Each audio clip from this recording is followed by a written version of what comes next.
హైదరాబాద్ తో పాటు శివార్లలో కల్తీ కల్లు బంద్ కావడంతో పేషెంట్లుగా మారుతున్నారు బాధితులు. దానికి సంబంధించిన బ్రేకింగ్ అందుతోంది.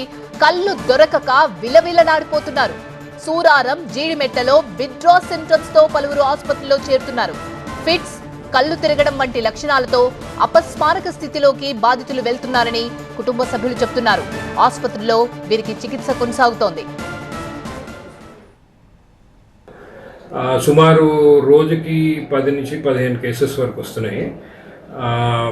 అయితే వీటిని ఏమంటారంటే మామూలుగా విత్డ్రాల్ సింటమ్స్ అంటారు. అంటే ఈ మత్తు పదార్థాలు కానీ లేకపోతే ఆల్కహాల్ కానీ, ఆల్కహాల్లో ఒకవేళ వేరే ఏమైనా మత్తు పదార్థాలు కలిపితే అది మానేయడం వల్ల కొన్ని సింటమ్స్ వస్తుంటాయి. దాన్నే విత్డ్రాల్ సింటమ్స్ అంటాం.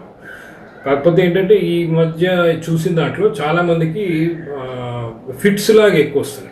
సో సీజర్స్ ఆల్మోస్ట్ మేము చూసిన దాంట్లో ఒక 60-70% ఫిట్స్ వస్తున్నాయి. కాకపోతే ఫస్ట్ డే అప్పుడప్పుడు బాగానే ఉంటారు. సెకండ్ డే, థర్డ్ డే నుంచి రెండు రోజులు 3 రోజుల తర్వాత ఫిట్స్ రావడము, దాని తర్వాత అపస్మారక స్థితిలో పోవడము, ఏదేదో ప్రేలాపనలు ఏదేదో మాట్లాడడము, అంతా చుట్టుపక్కల వాళ్ళకి ఎవరున్నారు, ఏం చేస్తున్నారు అనే మతి కూడా సరిగ్గా స్థిమితంలో లేకపోవడము, కొంతమందికి ఏంటంటే కేకలు వేయడము, దాని తర్వాత చేతులు కాళ్ళు గట్టికి కొట్టుకోవడము, దాని తర్వాత చేతులు కాళ్ళు వణకడము, ఇవన్నీ చాలా సహజంగా సింటమ్స్ ఇప్పుడు చూస్తున్న దాంట్లో అయితే కనబడుతున్నాయి.